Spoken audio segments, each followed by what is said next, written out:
स्वागत। कुछ बात है कि हस्ती मिटती नहीं हमारी, सदियों रहा है बेशक दौरे जहां हमारा।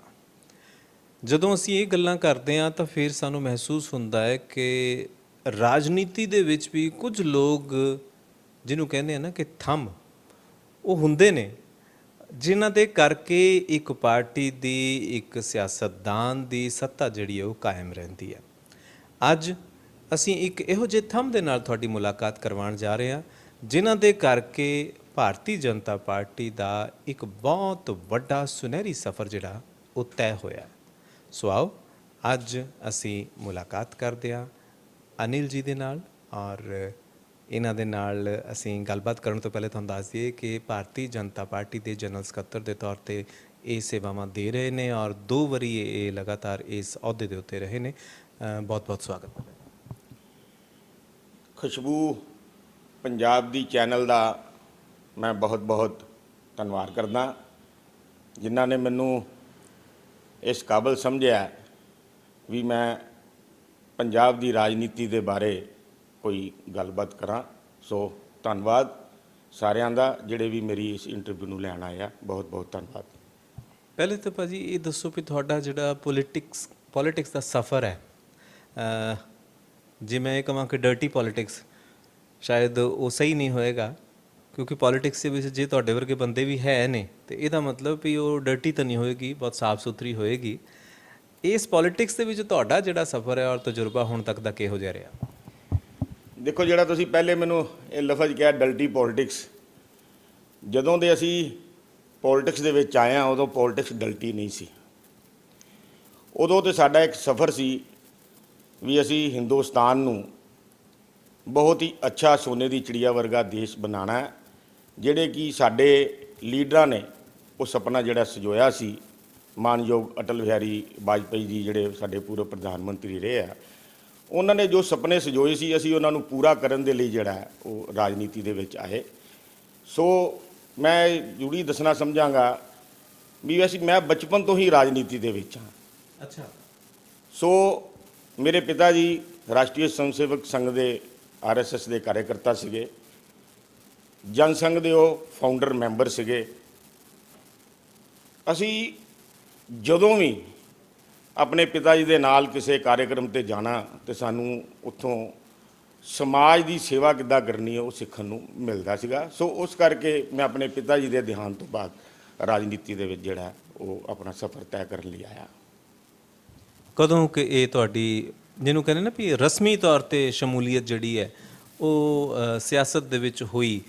ਬੇਸ਼ੱਕ ਤੁਹਾਡੇ ਪਿਤਾ ਜੀ ਸਿਆਸਤ 'ਚ ਪਹਿਲੋਂ ਸੀਗੇ ਪਰ ਤੁਹਾਡਾ ਕਿਤੇ ਨਾ ਕਿਤੇ ਤਾਂ ਕਿਸੇ ਨਾ ਕਿਸੇ ਜਗ੍ਹਾ ਦੇ ਉੱਤੇ ਰਸਮੀ ਤੌਰ 'ਤੇ ਜੁੜਾਵ ਹੋਇਆ ਹੋਵੇਗਾ। ਅਕਸਰ ਅਸੀਂ ਇਹ ਵੀ ਦੇਖਦੇ ਹਾਂ ਕਿ ਪਿਤਾ ਔਰ ਪੁੱਤਰ ਦੇ ਵਿੱਚ ਵੀ ਵਿਰੋਧਾਭਾਸ ਆ ਜਾਂਦੇ ਨੇ ਕਿ ਪਿਤਾ ਕਿਸੇ ਹੋਰ ਪਾਰਟੀ ਵੱਲ ਹੈ ਅਤੇ ਪਿਤਾ ਤੋਂ ਬਾਅਦ ਪੁੱਤਰ ਜਿਹੜਾ ਕਿਸੇ ਹੋਰ ਪਾਰਟੀ, ਪਰ ਤੁਸੀਂ ਇੱਕੋ ਜਗ੍ਹਾ ਦੇ ਉੱਤੇ ਟਿਕੇ ਰਹੇ। ਇਹ ਕਦੋਂ ਹੋਇਆ? ਇੱਕ ਤਾਂ ਰਸਮੀ ਤੌਰ 'ਤੇ ਅਤੇ ਤੁਸੀਂ ਕਿਸੇ ਹੋਰ ਪਾਰਟੀ ਵੱਲ ਕਿਉਂ ਨਹੀਂ ਗਏ, ਇਸੇ ਪਾਰਟੀ ਦੇ ਨਾਲ ਜੁੜੇ ਰਹੇ? ਰਾਸ਼ਟਰੀ ਸਵੈਮ ਸੇਵਕ ਸੰਘ ਦੀ ਸਿੱਖਿਆ ਤੋਂ ਬਾਅਦ ਜੀ ਜਦੋਂ ਰਾਜਨੀਤਿਕ ਸਫ਼ਰ ਭਾਰਤੀ ਜਨ ਸੰਘ ਦੀ ਜਿਹੜੀ ਸਾਡੀ ਪਾਰਟੀ ਬਣੀ, ਸੋ ਮੈਂ ਉਦੋਂ ਜਨ ਸੰਘ ਦੇ ਵੇਲੇ ਬਹੁਤ ਛੋਟਾ ਸੀਗਾ। ਮੈਂ ਆਪਣੇ ਪਿਤਾ ਜੀ ਦੇ ਦੇਹਾਂਤ ਤੋਂ ਬਾਅਦ ਮੇਰੇ ਮਾਤਾ ਜੀ ਮੈਨੂੰ ਰਾਜਨੀਤੀ ਦੇ ਵਿੱਚ ਨਹੀਂ ਆਉਣ ਦੇਣਾ ਚਾਹੁੰਦੇ ਸੀ ਕਿਉਂਕਿ ਘਰ ਦੇ ਹਾਲਾਤ ਇਹੋ ਜਿਹੇ ਸੀਗੇ ਵੀ ਰੋਟੀ ਦੇ ਵੀ ਜਿਹੜਾ ਉਹ ਕਮਾਉਣ ਲਈ ਸਾਨੂੰ ਬੜੀ ਮੁਸ਼ੱਕਤ ਕਰਨੀ ਪੈਂਦੀ ਸੀ। ਸੋ ਮੈਂ ਆਪਣੇ ਮਾਤਾ ਜੀ ਨੂੰ ਇਹ ਆਸ਼ਵਾਸਨ ਦਿੱਤਾ ਵੀ ਮੈਂ ਆਪਣੀ ਪੜ੍ਹਾਈ ਦੇ ਨਾਲ ਜਿਹੜਾ ਉਹ ਸਮਾਜ ਦੀ ਸੇਵਾ ਮੈਨੂੰ ਥੋੜ੍ਹੀ ਬਹੁਤ ਕਰ ਲੈਣ ਦਿਓ ਤਾਂ ਕਿ ਮੈਂ ਆਪਣੇ ਪਿਤਾ ਜੀ ਦੇ ਪਦ ਚਿੰਨ੍ਹਾਂ 'ਤੇ ਚੱਲਦੇ ਹੋਏ ਜਿਹੜਾ ਉਹ ਇੱਕ ਵਿਰਾਸਤ ਨੂੰ ਕਾਇਮ ਰੱਖ ਸਕਾਂ। ਵੀ ਮੇਰੇ ਪਿਤਾ ਜੀ ਰਾਸ਼ਟਰੀ ਸਵੈਮ ਸੇਵਕ ਸੰਘ ਦੇ ਸਵੈਮ ਸੇਵਕ ਸੀਗੇ, ਜਨ ਸੰਘ ਦੇ ਉਹ ਫਾਊਂਡਰ ਮੈਂਬਰ ਸੀਗੇ। ਸੋ ਮੈਂ ਉਹਨਾਂ ਦੀ ਯਾਦ ਨੂੰ ਤਾਜ਼ਾ ਰੱਖਦੇ ਹੋਏ ਮੈਂ ਰਾਜਨੀਤੀ ਦੇ ਵਿੱਚ ਆਇਆ। ਪਰ ਤੁਸੀਂ ਐਕਟਿਵ ਪੋਲਿਟਿਕਸ ਦੇ ਵਿੱਚ ਜਦੋਂ ਅਸੀਂ ਕਹਿੰਦੇ ਹਾਂ ਕਿ ਸਾਹਮਣੇ ਵਾਲਾ ਚਿਹਰਾ ਜਿਹਨੂੰ ਟਿਕਟ ਮਿਲਦੀ ਹੈ, ਜਿਹੜਾ ਜਿੱਤ ਕੇ ਆਉਂਦਾ ਹੈ, ਜਿਹੜਾ ਮੰਤਰੀ ਪਦ ਦੇ ਲਈ ਦਾਅਵੇਦਾਰ ਵੀ ਹੁੰਦਾ ਹੈ ਔਰ ਬਣਦਾ ਵੀ ਹੈ, ਸ਼ਾਇਦ ਉਸ ਪਾਸੇ ਨੂੰ ਤੁਸੀਂ ਨਾ ਹੋ ਕੇ ਤੁਹਾਨੂੰ ਐਜ਼ ਏ ਕਿੰਗ ਮੇਕਰ ਜ਼ਿਆਦਾ ਦੇਖਿਆ ਜਾਂਦਾ ਹੈ, ਇੱਦਾਂ ਕਿਉਂ?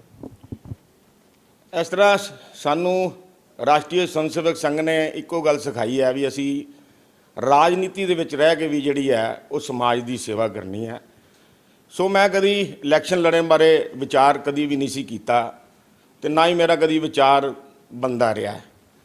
ਤੋ ਜਿਉਂ-ਜਿਉਂ ਪਾਰਟੀ ਦੀਆਂ ਜ਼ਿੰਮੇਵਾਰੀਆਂ ਮੈਨੂੰ ਮਿਲਦੀਆਂ ਗਈਆਂ, ਮੈਂ ਰਾਜਨੀਤੀ ਦੇ ਅੰਦਰ ਆਪਣਾ ਵਾਰਡ ਲੈਵਲ ਤੋਂ ਆਪਣੀ ਰਾਜਨੀਤੀ ਜਦੋਂ ਬੀਜੇਪੀ 1980 ਦੇ ਅੰਦਰ ਬਣੀ, ਉਦੋਂ ਮੈਂ ਵਾਰਡ ਦੇ ਅੰਦਰ ਵਾਰਡ ਪ੍ਰਧਾਨ ਦੇ ਨਾਤੇ ਆਪਣੀ ਵਾਰਡ ਦੇ ਅੰਦਰ ਕੰਮ ਕੀਤਾ। ਉਸ ਤੋਂ ਬਾਅਦ ਮੈਂ ਯੁਵਾ ਮੋਰਚਾ, ਭਾਰਤੀ ਜਨਤਾ ਯੁਵਾ ਮੋਰਚਾ ਜਲੰਧਰ ਦੇ ਜਨਰਲ ਸੈਕਟਰੀ ਤੌਰ ਤੇ ਕੰਮ ਕੀਤਾ। ਮੈਂ ਪ੍ਰਦੇਸ਼ ਦੇ ਅੰਦਰ ਵਪਾਰ ਮੰਡਲ, ਵਪਾਰ ਸੈੱਲ ਜਿਹੜਾ ਸਾਡਾ ਸੀਗਾ, ਸਾਡੇ ਐਮਐਲਏ ਹਰੀਸ਼ ਬੇਦੀ ਜੀ ਸੀਗੇ ਲੁਧਿਆਣੇ ਤੋਂ, ਉਹ ਪ੍ਰੈਜ਼ੀਡੈਂਟ ਸੀਗੇ। ਮੈਂ ਉਹਨਾਂ ਦੇ ਨਾਲ ਵਪਾਰ ਪ੍ਰਕੋਸ਼ਟ ਦੇ ਅੰਦਰ ਵਪਾਰੀਆਂ ਦੀਆਂ ਸਮੱਸਿਆਵਾਂ ਨੂੰ ਲੈ ਕੇ ਜਿਹੜਾ ਉਹ ਉਜਾਗਰ ਕਰਦਾ ਰਿਹਾ। ਉਸ ਤੋਂ ਬਾਅਦ ਮੈਂ 4 ਵਾਰ ਜਲੰਧਰ ਦੇ ਅੰਦਰ ਭਾਰਤੀ ਜਨਤਾ ਪਾਰਟੀ ਜ਼ਿਲ੍ਹਾ ਜਲੰਧਰ ਦਾ ਜਨਰਲ ਸੈਕਟਰੀ ਤੌਰ ਦੇ ਉੱਤੇ ਮੈਂ ਕੰਮ ਕੀਤਾ। ਸੋ 2 ਵਾਰ ਮੈਂ ਪ੍ਰਦੇਸ਼ ਦੇ ਅੰਦਰ ਸੈਕਟਰੀ, ਇੱਕ ਵਾਰੀ ਮੈਂ ਵਿਜੇ ਸਾਬਲਾ ਜੀ ਦੇ ਨਾਲ, ਵਿਜੇ ਸਾਬਲਾ ਜੀ ਪ੍ਰਦੇਸ਼ ਦੇ ਸੀਗੇ, ਉਹਨਾਂ ਦੇ ਨਾਲ ਮੈਂ ਕੰਮ ਕੀਤਾ। ਦੁਬਾਰਾ ਅਸ਼ਨੀ ਜੀ ਜਦੋਂ ਪ੍ਰਧਾਨ ਬਣੇ, ਇਹਨਾਂ ਨੇ ਮੇਰੀਆਂ ਸੇਵਾਵਾਂ ਦੇਖਦੇ ਹੋਏ ਦੁਬਾਰਾ ਮੈਨੂੰ ਫਿਰ ਆਪਣੇ ਨਾਲ ਜਿਹੜਾ ਕੰਮ ਕਰਨ ਦਾ ਮੌਕਾ ਦਿੱਤਾ। ਸੋ ਮੈਂ ਉਹਨਾਂ ਦਾ ਬਹੁਤ ਬਹੁਤ ਧੰਨਵਾਦ ਕਰਦਾ। ਹੁਣ ਤੱਕ ਤੁਸੀਂ ਪਾਰਟੀ ਦੇ ਨਾਲ ਔਰ ਪਾਰਟੀ ਦੇ ਸਿਧਾਂਤਾਂ ਦੇ ਨਾਲ ਜੁੜੇ ਰਹੇ, ਔਰ ਜਿਵੇਂ ਕਿ ਤੁਸੀਂ ਦੱਸਿਆ ਕਿ ਰਾਸ਼ਟਰੀ ਸਵੈਮ ਸੇਵਕ ਸੰਘ ਵੱਲੋਂ ਸ਼ਾਇਦ ਤੁਹਾਨੂੰ ਇਦਾਂ ਦੀ ਤਰਬੀਅਤ ਹੈ ਕਿ ਤੁਸੀਂ ਡਾਇਰੈਕਟ ਪੋਲਿਟਿਕਸ ਦੇ ਵਿੱਚ ਉੱਦਾਂ ਨਹੀਂ ਹਿੱਸੇਦਾਰੀ ਪਾਉਂਦੇ, ਪਰ ਇੱਕ ਮਜ਼ਬੂਤ ਆਧਾਰ ਸਤੰਭ ਦੇ ਤੌਰ ਤੇ ਤੁਸੀਂ ਜ਼ਰੂਰ ਨਾਲ ਜੁੜੇ ਰਹਿੰਦੇ ਹੋ। ਜਿਹੜੀ ਪਾਰਟੀ ਦੀ ਗੱਲ ਆਪਾਂ ਅੱਜ ਕਰਦੇ ਹਾਂ, ਅਸੀਂ ਅਗਰ ਇਤਿਹਾਸ ਦੇਖੀਏ ਤਾਂ ਕਿੱਥੇ ਉਹ ਮੰਡਲ ਕਮਿਸ਼ਨ, ਕਿੱਥੇ ਕੋਈ ਗੱਲਾਂ ਹੋਈਆਂ, ਉਸ ਤੋਂ ਬਾਅਦ ਵੀ ਕਿੰਨਾ ਕੁਝ ਸਾਡੇ ਸਾਹਮਣੇ ਆਇਆ। ਇਹ ਸਾਰੀਆਂ ਚੀਜ਼ਾਂ ਹੁੰਦੇ ਹੁੰਦੇ ਵੀ ਜਦੋਂ ਅਸੀਂ ਨੋਟਬੰਦੀ ਵਾਲੇ ਪਾਸੇ ਵੀ ਆ ਗਏ, 1 ਨੇਸ਼ਨ 1 ਟੈਕਸ ਉਹਦੇ ਵਾਲੇ ਪਾਸੇ ਵੀ ਆ ਗਏ, ਇੰਨੀਆਂ ਸਾਰੀਆਂ ਜਿਹੜੇ ਫੈਸਲੇ ਹੋਏ, ਉਸ ਸਾਰੇ ਫੈਸਲੇ ਤੋਂ ਬਾਅਦ ਵਿਰੋਧ ਵੀ ਬਹੁਤ ਸਾਰਾ ਹੋਇਆ, ਪਰ ਤੁਹਾਡਾ ਵਿਸ਼ਵਾਸ ਜਿਹੜਾ ਉਹ ਪਾਰਟੀ ਦੇ ਨਾਲ ਡਗਮਗਾਇਆ ਨਹੀਂ, ਡੋਲਿਆ ਨਹੀਂ, ਔਰ ਅੱਜ ਵੀ ਤੁਸੀਂ ਮਜ਼ਬੂਤੀ ਦੇ ਨਾਲ ਖੜੇ ਹੋ। ਇਸ ਵਿਸ਼ਵਾਸ ਦਾ ਆਧਾਰ ਜਿਹੜਾ ਹੈ ਉਹ ਕੀ ਹੈ? ਸਿਰਫ ਇਸ ਵਿਸ਼ਵਾਸ ਦਾ ਆਧਾਰ ਜਿਹੜਾ ਹੈ ਉਹ ਰਾਸ਼ਟਰੀ ਸਵੈਮ ਸੇਵਕ ਸੰਘ ਹੈ, ਕਿਉਂਕਿ ਰਾਸ਼ਟਰੀ ਸਵੈਮ ਸੇਵਕ ਸੰਘ ਨੇ ਸਾਨੂੰ ਕਦੀ ਵੀ ਰਾਜਨੀਤੀ ਦੇ ਵਿੱਚ ਰਹਿ ਕੇ ਜਿਹੜਾ ਉਹ ਕਦੀ ਵੀ ਇਹ ਨਹੀਂ ਸਿਖਾਇਆ ਵੀ ਤੁਸੀਂ ਕੋਈ ਸੈਲਫਿਸ਼ ਪੁਆਇੰਟ ਦੇ ਨਾਲ ਜਿਹੜਾ ਉਹ ਰਾਜਨੀਤੀ ਦੇ ਅੰਦਰ ਕੰਮ ਕਰੋ। ਉਹਨਾਂ ਨੇ ਸਾਨੂੰ ਇੱਕੋ ਹੀ ਚੀਜ਼ ਸਿਖਾਈ ਹੈ ਬਈ ਸਮਾਜ ਦੀ ਸੇਵਾ ਕਰੋ। ਹਰ ਵਿਅਕਤੀ ਜਿਹੜਾ ਗਰੀਬ ਤੋਂ ਗਰੀਬ ਹੈ ਉਹਦੇ ਤੱਕ ਜਿਹੜੀ ਸਾਡੀ ਸਰਕਾਰਾਂ 'ਚੋਂ ਕੋਈ ਵੀ ਚੀਜ਼ ਆਉਂਦੀ ਹੈ ਉਸ ਚੀਜ਼ ਤੱਕ ਪਹੁੰਚਣੀ ਚਾਹੀਦੀ ਹੈ। ਸੋ ਉਸ ਚੀਜ਼ ਨੂੰ ਲੈ ਕੇ ਅਸੀਂ ਜਿਹੜੇ ਆ ਉਹ ਕੰਮ ਕਰਦੇ ਹਾਂ। ਸੋ ਮੈਂ ਤੁਹਾਨੂੰ ਇਹ ਵੀ ਦੱਸਾਂਗਾ ਵੀ ਸੰਗਠਨ ਦੇ ਅੰਦਰ ਅਸੀਂ ਕੰਮ ਕਰਦੇ ਹੋਏ ਸਾਡੇ ਸੰਗਠਨ ਮਹਾਮੰਤਰੀ ਜਿਹੜੇ ਨੇ ਉਹ ਮਨੋਹਰ ਲਾਲ ਖੱਟਰ ਜੀ ਵੀ ਰਹੇ ਨੇ, ਸਾਡੇ ਸੰਗਠਨ ਮਹਾਮੰਤਰੀ ਅਜੇ ਜੰਬਾਲ ਜੀ, ਅਵਿਨਾਸ਼ ਜੈਸਵਾਲ ਜੀ ਵੀ ਜਿਹੜੇ ਪੰਜਾਬ ਦੇ ਸਾਡੇ ਸੰਗਠਨ ਮਹਾਮੰਤਰੀ ਰਹੇ ਨੇ।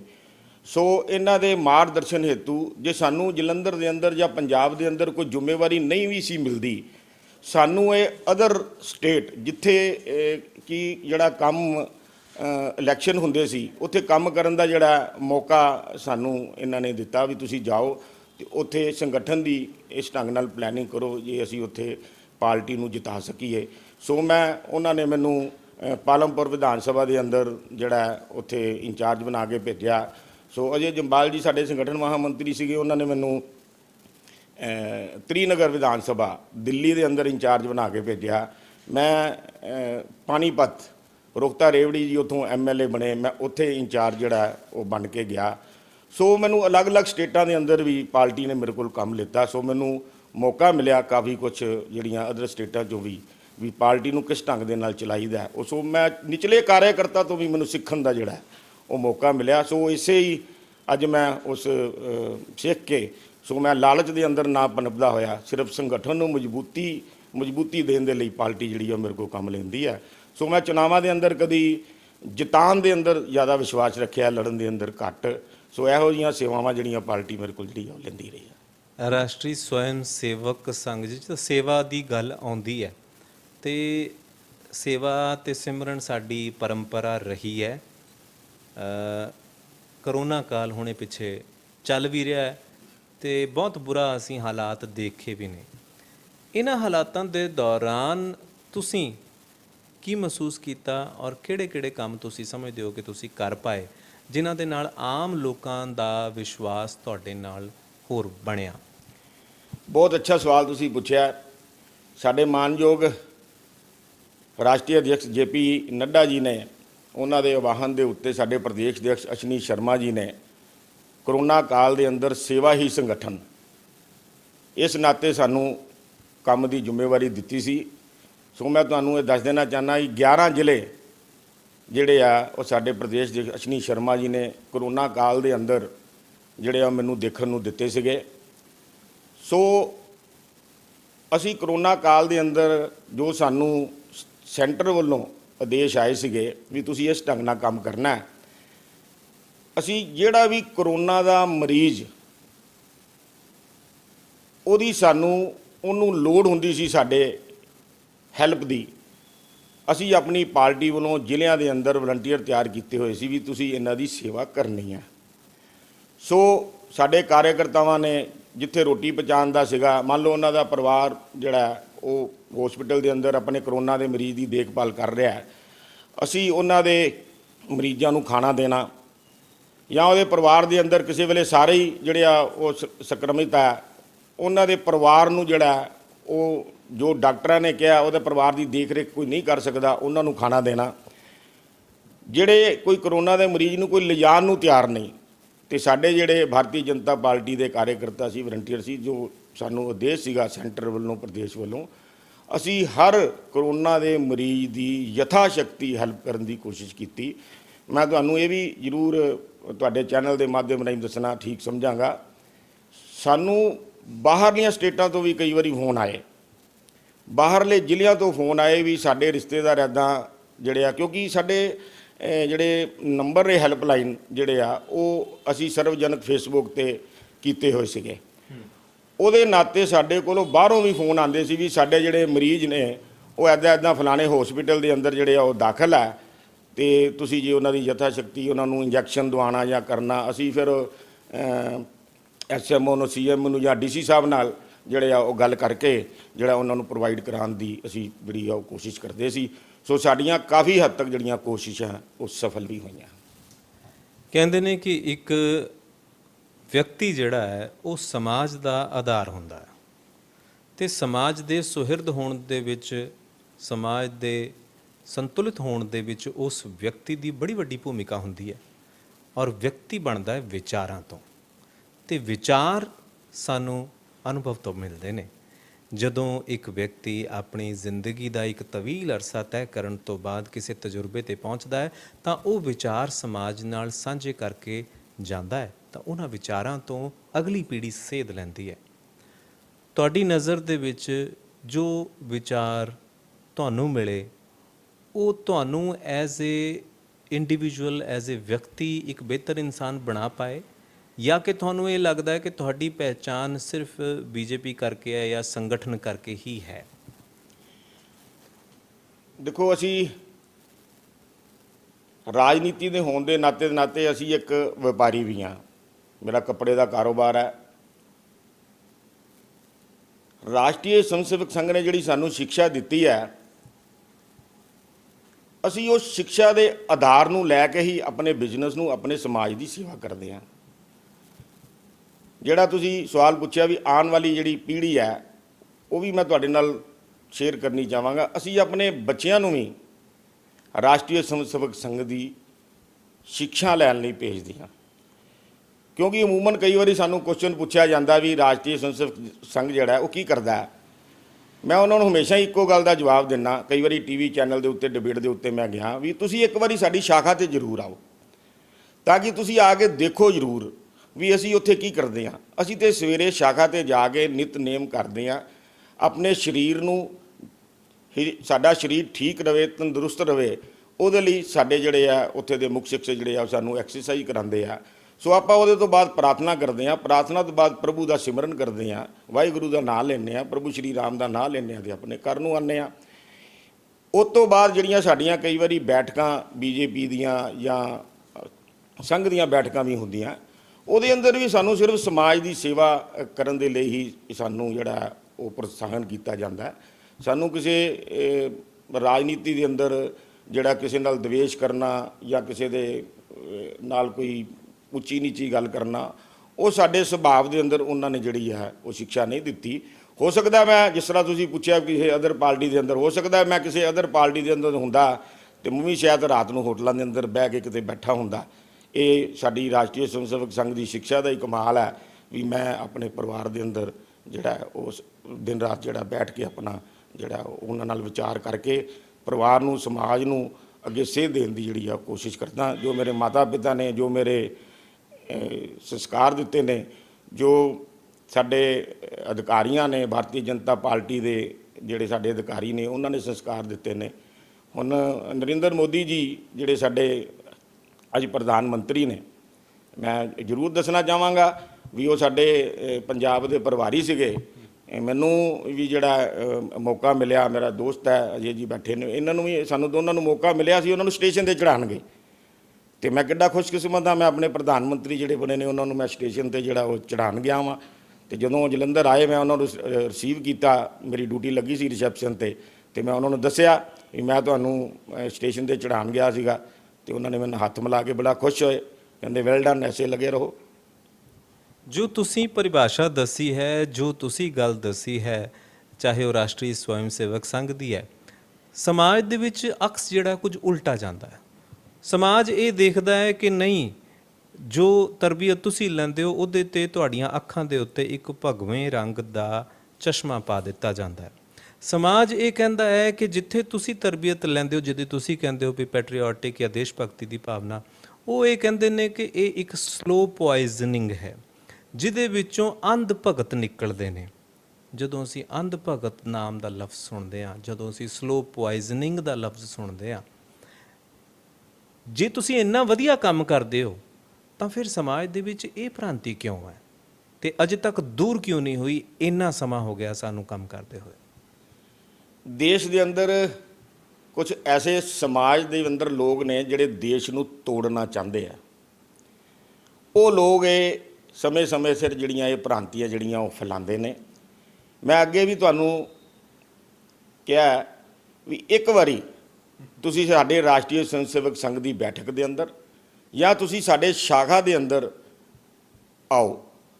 ਇੱਕ ਵਾਰੀ ਨਹੀਂ, ਤੁਸੀਂ ਜਦੋਂ ਸਮੇਂ ਲੱਗੇ, ਜਿੱਥੇ ਸਾਡੀ ਸ਼ਾਖਾ ਲੱਗਦੀ ਹੈ, ਸਾਡੇ ਤਕਰੀਬਨ ਜਲੰਧਰ 'ਚ ਹਰ ਪਾਰਕ 'ਚ ਸ਼ਾਖਾ ਲੱਗਦੀ ਹੈ, ਤੁਸੀਂ ਉੱਥੇ ਆਓ, ਬਿਨਾਂ ਸਾਨੂੰ ਦੱਸਿਓ ਆਓ, ਤੇ ਬਾਹਰ ਖੜੇ ਹੋ ਕੇ ਜਾਂ ਅੰਦਰ ਬਹਿ ਕੇ ਦੇਖੋ ਵੀ ਅਸੀਂ, ਸਾਡਾ ਰਾਸ਼ਟਰੀ ਸਵੈਮ ਸੇਵਕ ਸੰਘ ਹੈ ਉਹ ਕੀ ਕਰਦਾ ਹੈ।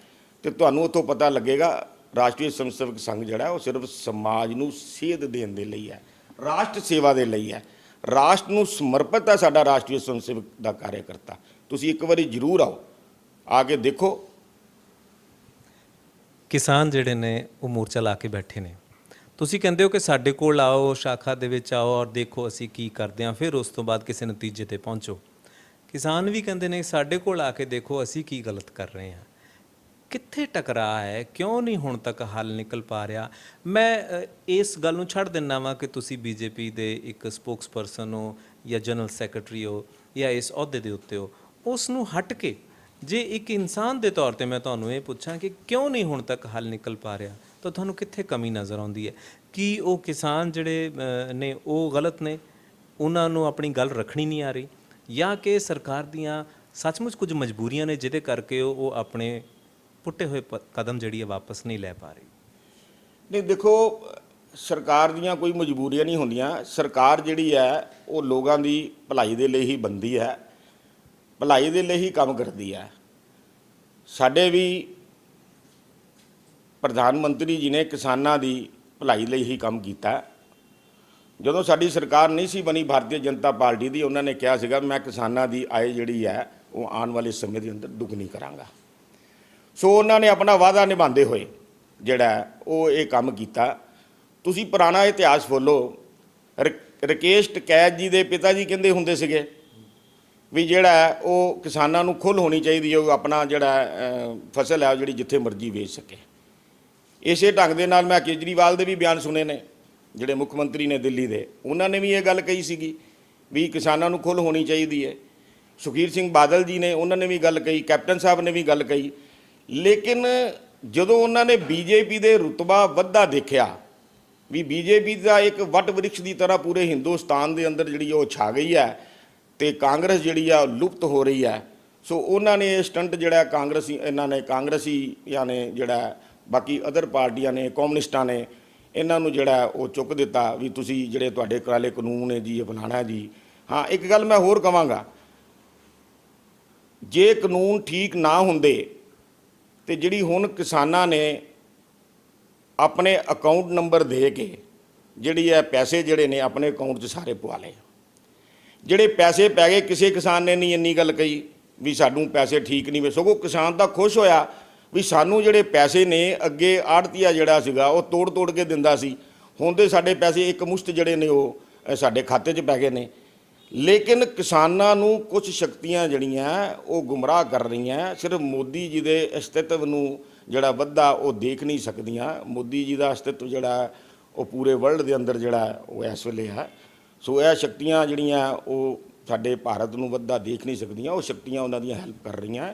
ਮੈਂ ਕਿਸਾਨਾਂ ਨੂੰ ਵੀ ਬੇਨਤੀ ਕਰਾਂਗਾ ਵੀ ਤੁਸੀਂ ਜਿਹੜਾ ਉਹ ਮਿਲ ਬੈਠ ਕੇ ਟੇਬਲ ਦੇ ਉੱਤੇ ਟਾਕ ਕਰਕੇ ਇਹਨੂੰ ਜਿਹੜਾ ਉਹ ਕਲੀਅਰ ਕਰਨ। ਦੂਸਰਾ ਕੱਲ ਪਰਸੋਂ ਇੱਕ ਮੀਟਿੰਗ ਕੀਤੀ ਹੈ ਵੀ ਉਹਨਾਂ ਨੇ ਕਿਸਾਨਾਂ ਨੇ ਬੀਜੇਪੀ ਨੂੰ ਨਹੀਂ ਬੁਲਾਇਆ ਤੇ ਬਾਕੀ ਪਾਰਟੀਆਂ ਨੂੰ ਬੁਲਾਇਆ।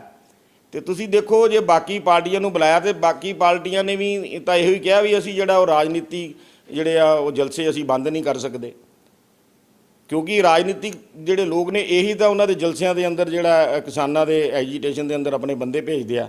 ਉਹਨਾਂ ਦੀ ਸਟਰੈਂਥ ਘਟਦੀ ਪਈ ਸੀਗੀ ਤੇ ਇਹਨਾਂ ਨੇ ਕਿਹਾ ਵੀ ਤੁਸੀਂ ਜਿਹੜੇ ਆ ਆਪਣੇ ਰਾਜਨੀਤਿਕ ਜਲਸੇ ਬੰਦ ਕਰ ਦਿਓ, ਸਾਡਾ ਨੁਕਸਾਨ ਹੁੰਦਾ ਪਿਆ ਸਾਡੀ ਐਜੀਟੇਸ਼ਨ ਨੂੰ।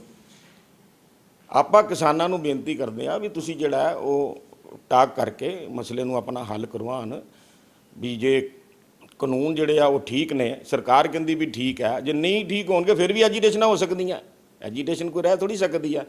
ਲੇਕਿਨ ਮੈਂ ਵੀ ਸਾਰੇ ਕਿਸਾਨਾਂ ਦੇ ਲੀਡਰਾਂ ਨੂੰ ਬੇਨਤੀ ਕਰਾਂਗਾ ਵੀ ਆਪਣੇ ਪਬਲਿਕ ਵੀ ਪਰੇਸ਼ਾਨ ਹੋ ਰਹੀ ਹੈ, ਜਿਹੜੀ ਆਉਂਦੇ ਜਾਂਦੇ ਲੋਕ ਨੇ, ਸੜਕਾਂ ਬੰਦ ਰਹਿੰਦੀਆਂ, ਤੁਸੀਂ ਇਸ ਮਸਲੇ ਨੂੰ ਜਲਦੀ ਹੱਲ ਕਰੋ। ਜਿੱਦਾਂ ਪੰਜਾਬ ਦੇ ਅੰਦਰ ਤੁਸੀਂ ਗੰਨੇ ਦੇ ਕੈਪਟਨ ਸਾਹਿਬ ਨਾਲ ਹੱਲ ਕਰ ਲਿਆ ਵੀ 460 ਦੀ ਜਗ੍ਹਾ ਉਹ 360 ਲੈ ਕੇ ਤੇ ਤੁਸੀਂ ਉਸ ਮਸਲੇ ਨੂੰ ਹੱਲ ਕਰ ਲਿਆ, ਇੱਦਾਂ ਹੀ ਉੱਥੇ ਬਹਿ ਕੇ ਕੁਝ ਲੈ ਦੇ ਕੇ ਉਹਨੂੰ ਹੱਲ ਕਰ ਲੈਣ। ਬਸ ਮੇਰੀ ਤਾਂ ਇਹੀ ਬੇਨਤੀ ਆ। ਸਾਡੇ ਨਾ ਦਾਨੇਸ਼ਵਰ ਕਹਿੰਦੇ ਨੇ ਕਿ ਮੈਨੂੰ ਹੀ ਮੰਗਣ ਦਾ ਵੱਲ ਨਾ ਆਇਆ ਵਰਨਾ ਤੇਰੇ ਕੋਲ ਕੀ ਨਹੀਂ। ਪੰਜਾਬੀ ਅਸੀਂ ਜਿਹੜੇ ਕੌਮ ਆ, ਅਸੀਂ ਬੇਇੰਤਹਾ ਮੁਹੱਬਤ ਕਰਦੇ ਹਾਂ ਤੇ ਜੇ ਅਸੀਂ ਨਫ਼ਰਤ ਕਰਨ ਤੇ ਆਉਂਦੇ ਹਾਂ ਤੇ ਵੱਢ ਟੁੱਕ ਵੀ ਅਸੀਂ ਬੇਇੰਤਹਾ ਕਰਦੇ ਹਾਂ। ਇਹ ਸਾਡਾ ਇਤਿਹਾਸ ਬੋਲਦਾ, ਮੈਂ ਨਹੀਂ ਕਹਿ ਰਿਹਾ। ਹੁਣ ਮੈਂ ਇੱਥੇ ਤੁਹਾਡੇ ਨਾਲ ਜਿਹੜੀ ਗੱਲ ਕਰ ਰਿਹਾ ਉਹ ਇਹ ਕਿ ਜਦੋਂ ਅਸੀਂ ਕਹਿੰਦੇ ਕਿ ਮੈਨੂੰ ਹੀ ਮੰਗਣ ਦਾ ਵੱਲ ਨਾ ਆਇਆ, ਜੇ ਸ਼ਾਇਦ ਮੋਦੀ ਸਾਹਿਬ ਇਹ ਕਹਿੰਦੇ ਕਿ ਪੰਜਾਬੀਓ ਮੈਨੂੰ ਤੁਹਾਡੀ ਇੱਕ ਇੱਕ ਬਾਂਹ ਚਾਹੀਦੀ ਹੈ, ਤੇ ਮੈਂ ਦਾਅਵੇ ਨਾਲ ਕਹਿ ਸਕਦਾ ਕਿ ਜੇ ਪੰਜਾਬੀਆਂ ਨੂੰ ਕੋਈ ਅੱਡ ਕੇ ਪੱਲਾ ਕਹਿੰਦਾ ਕਿ ਇੱਕ ਬਾਂਹ ਚਾਹੀਦੀ ਤੇ ਅਸੀਂ ਦੋਵੇਂ ਬਾਹਾਂ ਨਾ ਦੇ ਦਿੰਦੇ ਤਾਂ ਸਾਡਾ ਨਾਂ ਪੰਜਾਬੀ ਨਾ ਹੁੰਦਾ। ਜਿਸ ਕੌਮ ਨੂੰ ਅਸੀਂ ਬਿਲੋਂਗ ਕਰਦੇ ਹਾਂ, ਜਿਹਦੇ ਵਿੱਚ ਇੰਨਾ ਜਜ਼ਬਾ ਹੈ ਕਿ ਤੁਸੀਂ ਉਂਗਲ ਮੰਗੋ ਤਾਂ ਅਸੀਂ ਬਾਂਹ ਕੱਟ ਕੇ ਦੇਣ ਨੂੰ ਤਿਆਰ ਬੈਠੇ ਹਾਂ, ਤੁਹਾਨੂੰ ਨਹੀਂ ਲੱਗਦਾ ਕਿਤੇ ਗੈਪ ਰਹਿ ਗਿਆ, ਤੁਹਾਨੂੰ ਦੱਸਣਾ ਹੀ ਨਹੀਂ ਆਇਆ, ਸਪੋਰਟ ਲੈਣਾ ਹੀ ਨਹੀਂ ਆਇਆ, ਕਿਤੇ ਮਹਿਸੂਸ ਹੁੰਦਾ? ਇਸੇ ਮੁੱਦੇ ਦੇ ਉੱਤੇ ਤੁਹਾਡੀ ਆਪਣੀ ਪਾਰਟੀ ਦੇ ਵਿੱਚ ਵੀ ਦੋ ਫਾੜ ਕਿਤੇ ਨਜ਼ਰ ਆਉਂਦੇ ਨੇ। ਔਨ ਸਕਰੀਨ ਸਾਡੇ ਕੋਲ ਸਿਆਸਤਦਾਨ ਤੁਹਾਡੇ ਵਰਗੇ ਹੋਰ ਵੀ ਨੇ, ਉਹ ਕੁਝ ਹੋਰ ਕਹਿੰਦੇ ਨੇ, ਪਰ ਆਫ ਸਕਰੀਨ ਕੁਝ ਹੋਰ ਕਹਿੰਦੇ ਨੇ। ਤੁਹਾਨੂੰ ਲੱਗਦਾ ਹੈ ਕਿ ਇਹ ਜਿਹੜਾ ਦੋ ਧਾਰੀ ਦੋਨੋਂ ਪਾਸੇ ਜਿਹੜਾ ਅਸੀਂ ਚੱਲ ਰਹੇ ਹਾਂ, ਇਹ ਕਿਤੇ ਤੁਹਾਡਾ ਆਧਾਰ ਆਉਣ ਵਾਲੇ ਸਮੇਂ 'ਚ ਮਜ਼ਬੂਤ ਕਰ ਪਾਏਗਾ? ਮੈਨੂੰ ਤਾਂ ਨਹੀਂ ਲੱਗਦਾ। ਮੈਂ ਫਿਰ ਵੀ ਤੁਹਾਡੇ ਤੋਂ ਜਾਣਨਾ ਚਾਹਾਂਗਾ ਕਿਉਂਕਿ ਤੁਹਾਡੇ ਕੋਲ ਡੂੰਘੀ ਨਜ਼ਰ ਹੈ। ਦੇਖੋ, ਪਹਿਲੇ ਤਾਂ ਪੂਰੀ ਐਜੀਟੇਸ਼ਨ ਜਿਹੜੀ ਹੈ ਇਹ ਆਲ ਓਵਰ ਇੰਡੀਆ ਦੇ ਅੰਦਰ ਨਹੀਂ ਹੈ। ਇਹ ਤਾਂ ਸਿਰਫ ਕਿਸਾਨਾਂ ਦੀ ਐਜੀਟੇਸ਼ਨ ਪੰਜਾਬ ਦੇ ਅੰਦਰ ਹੈ ਤੇ ਪੰਜਾਬ ਦੇ ਅੰਦਰ ਪੂਰਾ ਇਸ ਐਜੀਟੇਸ਼ਨ ਨੂੰ ਰਾਜਨੀਤਿਕਕਰਨ ਕੀਤਾ ਗਿਆ। ਸੋ ਸਾਡੇ ਕਿਸਾਨ ਜਿਹੜਾ ਪੰਜਾਬ ਦਾ, ਜਿਸ ਤਰ੍ਹਾਂ ਤੁਸੀਂ ਪਹਿਲੇ ਹੀ ਕਿਹਾ ਵੀ ਉਹ ਤੁਸੀਂ ਉਂਗਲ ਮੰਗਦੇ ਤੇ ਉਹ ਬਾਂਹ ਦੇ ਦਿੰਦੇ, ਵੀ ਵੱਢ ਕੇ ਦੇ ਦਿੰਦੇ, ਤੇ ਮੈਂ ਇਹ ਕਹਿੰਦਾ ਵੀ ਕਿਸਾਨ ਜਿਹੜਾ ਉਹ ਇਹਨਾਂ ਕੋਲੋਂ ਗੁੰਮਰਾਹ ਹੋ ਗਿਆ। ਬਿਲਕੁਲ ਤੁਸੀਂ ਠੀਕ ਕਿਹਾ ਵੀ ਸਾਡਾ ਕਿਸਾਨ ਜਿਹੜਾ ਭੋਲਾ ਭਾਲਾ ਉਹ ਇਹਨਾਂ ਕੋਲੋਂ ਗੁੰਮਰਾਹ ਹੋ ਗਿਆ। ਉਹ ਗੁੰਮਰਾਹ ਹੋਣ ਦੇ ਨਾਲ ਇਹਨਾਂ ਦੇ ਕੰਨ 'ਚ ਭਰ ਦਿੱਤਾ ਉਹ ਕਾਲੇ ਕਾਨੂੰਨ, ਤੁਹਾਡੀਆਂ ਜ਼ਮੀਨਾਂ ਚਲੀਆਂ ਜਾਣਗੀਆਂ, ਤੁਹਾਡਾ ਫਲਾਣਾ ਹੋ ਜਾਏਗਾ। ਤੁਸੀਂ ਦੱਸੋ, ਅਸੀਂ ਉਹਨਾਂ ਇਸ ਆਫਿਸ ਦੇ ਅੰਦਰ ਬੈਠੇ ਹਾਂ, ਇਹਨੂੰ ਕੋਈ ਮੇਰੇ ਤੋਂ ਬਿਨਾਂ ਲਿਜਾ ਸਕਦਾ? ਜਿੰਨੀ ਦੇਰ ਤੱਕ ਮੈਂ ਸਾਈਨ ਨਹੀਂ ਕਰਕੇ ਦੇਵਾਂਗਾ ਕੌਣ ਲਿਜਾਏਗਾ? ਜੱਟ ਦਾ ਉੱਦਾਂ ਹੀ ਆਪਣੀ 2 ਇੰਚ ਜ਼ਮੀਨ ਨਹੀਂ ਛੱਡਦਾ, ਉਹ ਅਡਾਨੀ ਅਮਾਨੀ ਨੂੰ ਕੀ ਸਮਝਦਾ? ਇਸ ਲਈ ਜਿਹੜੇ ਇਹ ਕਾਨੂੰਨ ਹੈ ਇਹ ਕਿਸਾਨਾਂ ਦੇ ਹਿੱਤ 'ਚ ਹੈ। ਕੋਈ ਐਸੀ ਗੱਲ ਨਹੀਂ, ਆਉਣ ਵਾਲਾ ਸਮਾਂ ਤੁਹਾਨੂੰ ਨਜ਼ਰ ਆਏਗਾ ਕਿਸਾਨ ਜਿਹੜਾ ਉਹ ਇੱਕੋ ਹੀ ਗੱਲ ਕਹੇਗਾ, ਮੋਦੀ ਜੀ ਨੇ ਸਾਡੇ ਭਵਿੱਖ ਦੇ ਲਈ, ਸਾਡੇ ਬੱਚਿਆਂ ਦੇ ਭਵਿੱਖ ਦੇ ਲਈ ਜਿਹੜਾ ਬਹੁਤ ਅੱਛਾ ਕੰਮ ਕੀਤਾ ਹੈ, ਉਹ ਤੁਹਾਨੂੰ ਆਉਣ ਵਾਲੇ ਸਮੇਂ ਦੇ ਅੰਦਰ ਜਿਹੜਾ ਉਹ ਨਜ਼ਰ ਆਏਗਾ। ਤੁਹਾਨੂੰ ਆਪਣੀ ਪਾਰਟੀ ਦਾ ਭਵਿੱਖ ਇਸ ਵੇਲੇ ਕਿਹੋ ਜਿਹਾ ਨਜ਼ਰ ਆਉਂਦਾ? ਮੈਂ ਜਿਵੇਂ ਕਿ ਕਿਹਾ ਕਿ ਮੈਨੂੰ ਕਿਤੇ ਦੋ ਫਾੜ ਹੋਇਆ ਨਜ਼ਰ ਆਉਂਦਾ ਹੈ, ਡਬਲ ਮਾਈਂਡਡ, ਉਲਝਿਆ ਹੋਇਆ ਤੁਹਾਡਾ ਆਪਣਾ ਹੀ ਕਾਰਜਕਰਤਾ ਨਜ਼ਰ ਆਉਂਦਾ ਹੈ ਮੈਨੂੰ। ਤੁਹਾਨੂੰ ਕਿੱਦਾਂ ਨਜ਼ਰ ਆਉਂਦਾ? ਦੇਖੀਏ, ਸਾਡੀ ਭਾਰਤੀ ਜਨਤਾ ਪਾਰਟੀ ਦਾ ਜਿਹੜਾ ਕਾਰਜਕਰਤਾ ਉਹ ਇੱਕ ਸਮਾਜ ਸੇਵਕ ਹੈ। ਉਹਨੂੰ ਕਦੀ ਵੀ ਨਹੀਂ ਹੋਇਆ ਵੀ ਮੈਂ ਚੁਣਾਵ ਲੜਨਾ ਤੇ ਚੁਣਾਵ ਜਿੱਤਣਾ। ਉਹਨੂੰ ਇੱਕੋ ਹੀ ਗੱਲ ਹੁੰਦੀ ਹੈ ਵੀ ਮੇਰੇ ਸਾਹਮਣੇ ਵਾਲਾ ਜਿਹੜਾ ਹੈ ਉਹ ਅੱਛਾ ਖਾਣਾ ਖਾ ਰਿਹਾ ਹੈ, ਉਹਦਾ ਪਰਿਵਾਰ ਅੱਛਾ ਹੈ। ਉਹ ਇਸ ਢੰਗ ਦੇ ਨਾਲ ਸਾਡਾ ਕਾਰਜਕਰਤਾ ਜਿਹੜਾ ਹੈ ਉਹ ਸਮਾਜ ਦੇ ਅੰਦਰ ਕੰਮ ਕਰਦਾ ਹੈ। ਬਾਕੀ ਰਹੀ ਆਉਣ ਵਾਲੇ ਸਮੇਂ ਪੰਜਾਬ ਦੀ ਰਾਜਨੀਤੀ ਦੀ ਗੱਲ, ਤੁਹਾਨੂੰ ਯਾਦ ਹੋਵੇਗਾ ਹਰਿਆਣੇ ਦੇ ਅੰਦਰ ਵੀ ਸਾਡੀ ਕਦੀ ਸਰਕਾਰ ਬਣਨ ਦੇ ਅਸਾਰ ਨਹੀਂ ਸੀ ਹੁੰਦੇ। ਬਿਲਕੁਲ। ਤੇ ਅਸੀਂ ਸੋਚਿਆ ਵੀ ਨਹੀਂ ਸੀ ਵੀ ਅਸੀਂ ਕਦੀ ਸਰਕਾਰ ਬਣਾਵਾਂਗੇ, ਲੇਕਿਨ ਸਾਡੀ ਹਰਿਆਣਾ ਦੇ ਅੰਦਰ ਸਰਕਾਰ ਬਣੀ ਤੇ ਦੁਬਾਰਾ ਰਿਪੀਟ ਵੀ ਹੋਈ। ਉਹ ਇਤਿਹਾਸ ਜਿਹੜਾ ਅਸੀਂ ਪੰਜਾਬ ਦੇ ਅੰਦਰ ਦੁਹਰਾਵਾਂਗੇ, ਉਹ ਜਲਦੀ ਹੀ ਤੁਹਾਨੂੰ ਜਿਹੜਾ ਉਹ ਨਜ਼ਰ ਆਏਗਾ। ਬੜੇ ਕੌਨਫੀਡੈਂਸ ਦੇ ਨਾਲ ਔਰ ਬੜੀ ਤੁਸੀਂ ਆਤਮ ਵਿਸ਼ਵਾਸ ਦੇ ਨਾਲ ਇਸ ਗੱਲ ਨੂੰ ਕਹਿ ਰਹੇ ਹੋ, ਔਰ ਮੇਰਾ ਖਿਆਲ ਹੈ ਕਿ ਜ਼ਰੂਰ ਤੁਹਾਡੇ ਕੋਲ ਕੋਈ ਨੁਕਤੇ ਇਹੋ ਜਿਹੇ ਹੋਣਗੇ ਜਿਹੜੇ ਆਉਣ ਵਾਲੇ ਸਮੇਂ ਦੇ ਵਿੱਚ ਸਿਆਸਤ ਦੀ ਜਿਹੜੀ ਰਫ਼ਤਾਰ ਹੈ, ਜਿਹੜੀ ਉਹਦੀ ਪੈੜ ਹੈ, ਉਹਨੂੰ ਬਦਲ ਦੇਣਗੇ। ਸੋ ਐਸੇ ਕਿਹੜੇ ਨੁਕਤੇ ਨੇ, ਉਹਦੇ ਵੀ ਬਾਰੇ ਸਾਡੇ ਨਾਲ ਜਿਹੜੀ ਸਾਂਝ ਪਾਓ, ਜੇ ਤੁਸੀਂ ਦੱਸ ਸਕਦੇ ਹੋ। ਅੱਜ ਹੋ ਸਕਦਾ ਕਿ ਤੁਸੀਂ ਆਉਣ ਵਾਲੇ ਸਮੇਂ 'ਚ ਬਾਅਦ 'ਚ ਰਿਵੀਲ ਕਰਨੇ ਹੋਣ, ਸਾਂਝੇ ਕਰਨੇ ਹੋਣ, ਪਰ ਜੇ ਕੁਝ ਤੁਹਾਨੂੰ ਲੱਗਦਾ ਹੈ ਕਿ ਹਾਂ ਕੁਝ ਚੰਗਾ, ਕੁਝ ਪੁਆਇੰਟ ਹੈਗੇ ਜਿਨ੍ਹਾਂ ਦੇ ਨਾਲ ਤੁਸੀਂ ਪੰਜਾਬੀਆਂ ਦਾ ਦਿਲ ਜਿੱਤ ਸਕਦੇ ਹੋ, ਤਾਂ ਕਿਵੇਂ? ਅਸੀਂ ਰਾਜਨੀਤੀ ਦੇ ਅੰਦਰ ਸੰਗਠਨ ਦਾ ਕੰਮ ਕਰਦੇ ਹਾਂ। ਸਾਨੂੰ ਪਾਰਟੀ ਨੇ ਸੰਗਠਨ ਦਾ ਕੰਮ ਕਰਨ ਦੇ ਲਈ ਪਾਰਟੀ ਦੀ ਜ਼ਿੰਮੇਵਾਰੀ ਦਿੱਤੀ ਹੈ। ਕਿਤੇ ਇਦਾਂ ਤਾਂ ਨਹੀਂ ਹੈ ਵੀ ਜਦੋਂ ਮੇਰੇ ਕੋਲ ਟਿਕਟ ਆਏਗੀ, ਜਦੋਂ ਮੈਨੂੰ ਪੁੱਛਣਗੇ ਫਿਰ ਮੈਂ ਉਹ ਨੁਕਤੇ ਪੱਤੇ ਖੋਲਾਂਗਾ, ਇਦਾਂ ਦਾ ਤਾਂ ਨਹੀਂ ਕੁਝ? ਨਹੀਂ, ਉਹ ਤੁਹਾਨੂੰ ਮੈਂ ਪਹਿਲੇ ਹੀ ਦੱਸ ਚੁੱਕਾ ਵੀ ਮੈਂ ਅਦਰ ਸਟੇਟ ਦੇ ਅੰਦਰ ਵੀ ਕੰਮ ਕੀਤਾ, ਪਾਰਟੀ ਨੇ ਮੈਨੂੰ ਭੇਜਿਆ। ਦੂਸਰਾ ਮੈਂ ਤੁਹਾਨੂੰ ਇਹ ਵੀ ਦੱਸਦਾ, 2007 ਦੇ ਅੰਦਰ ਨੌਰਥ ਹਲਕੇ ਦੇ ਅੰਦਰ ਕਿਸ਼ਨ ਦੇ ਭੰਡਾਰੀ ਨੂੰ ਇੱਕ ਕੌਂਸਲਰ ਸੀਗਾ, ਕੋਈ ਜਾਣਦਾ ਵੀ ਨਹੀਂ ਸੀਗਾ ਪੂਰੀ ਵਿਧਾਨ ਸਭਾ 'ਚ। ਪਾਰਟੀ ਨੇ ਮੈਨੂੰ ਉਸ ਇਲਾਕੇ ਦਾ ਕਿਸ਼ਨ ਦੇ ਭੰਡਾਰੀ ਜੀ ਦਾ ਇਲੈਕਸ਼ਨ ਇੰਚਾਰਜ ਬਣਾ ਕੇ ਭੇਜਿਆ ਸੀ ਤੇ ਸਾਡੇ ਸੰਗਠਨ ਦੇ ਅੰਦਰ ਸਾਡੇ ਕਾਰਜਕਰਤਾਵਾਂ ਨੇ ਕੰਮ ਕੀਤਾ ਤੇ ਅਸੀਂ ਉਸ ਥੰਮ ਨੂੰ ਹਰਾਇਆ ਸੀ ਜਿਹਨੂੰ ਕੋਈ ਹਰਾ ਨਹੀਂ ਸੀ ਸਕਦਾ। ਉਹਦਾ ਨਾਮ ਅਵਤਾਰ ਹੈਨਰੀ ਸੀ। ਸੋ ਇਹੋ ਜਿਹੇ ਨੁਕਤੇ ਸਾਡੇ ਕੋਲ ਹੈ, ਅਸੀਂ ਵੱਡੇ ਤੋਂ ਵੱਡੇ ਥੰਮ ਨੂੰ ਵੀ ਜਿਹੜਾ ਉਹ ਹਰਾ ਸਕਦੇ ਹਾਂ, ਲੇਕਿਨ ਸਮੇਂ ਆਉਣ ਦੇ ਉੱਤੇ ਜਿਹੜਾ ਉਹ ਤੁਹਾਨੂੰ ਪਤਾ ਲੱਗੇਗਾ। ਦੂਸਰਾ, ਮੈਂ 2012 ਦੇ ਅੰਦਰ ਮਾਨਯੋਗ ਮਨੋਰੰਜਨ ਕਾਲੀਆ ਜੀ ਦਾ ਵੀ ਇਲੈਕਸ਼ਨ ਇੰਚਾਰਜ ਰਿਹਾ। ਹਾਂ, ਬਿਲਕੁਲ। ਉਹ ਵੀ ਜਿਹੜੀ ਸੀਟ ਹੈ ਉਹ ਵੀ ਅਸੀਂ ਜਿੱਤੀ। ਇਹ ਸਾਰੀਆਂ ਗੱਲਾਂ ਸਹੀ ਨੇ। ਮੈਂ ਤਾਂ ਪਹਿਲੇ ਕਿਹਾ ਤੁਸੀਂ ਕਿੰਗ ਮੇਕਰ ਹੋ, ਪਰ ਕਿਤੇ ਘਰੋਂ ਜਾਂ ਕਿਤੇ ਫਰੈਂਡ ਸਰਕਲ ਦੇ ਵਿੱਚੋਂ, ਦੋਸਤਾਂ ਮਿੱਤਰਾਂ ਚੋਂ ਇਹ ਆਵਾਜ਼ ਨਹੀਂ ਆਉਂਦੀ ਕਿ ਯਾਰ ਬਾਕੀਆਂ ਨੂੰ ਹੀ ਰਾਜੇ ਬਣਾਈ ਜਾਣਾ ਹੈ, ਹੁਣ ਤੂੰ ਆਪ ਵੀ ਬਣ ਜਾ। ਜੇ ਤੁਹਾਨੂੰ ਟਿਕਟ ਮਿਲ ਜਾਏ ਤਾਂ ਫਿਰ ਸਿਆਸਤ ਦਾ ਕੀ ਤੁਸੀਂ ਕਰੋਗੇ? ਦੇਖੋ, ਪਹਿਲੇ ਤਾਂ ਇਹ ਦੱਸੋ ਵੀ ਜੇ ਮਿਲ ਜਾਏ ਤਾਂ ਤੁਸੀਂ ਟਿਕਟ ਲਓਗੇ? ਮੇਰੀ ਇੱਕ ਗੱਲ ਸੁਣੋ, ਜਿਹੜਾ ਮੇਰਾ ਕੰਮ ਹੈ ਨਾ ਪਾਰਟੀ ਦੇ ਅੰਦਰ, ਉਹ ਮੇਰਾ ਸੰਗਠਨ ਤੈਅ ਕਰਦਾ।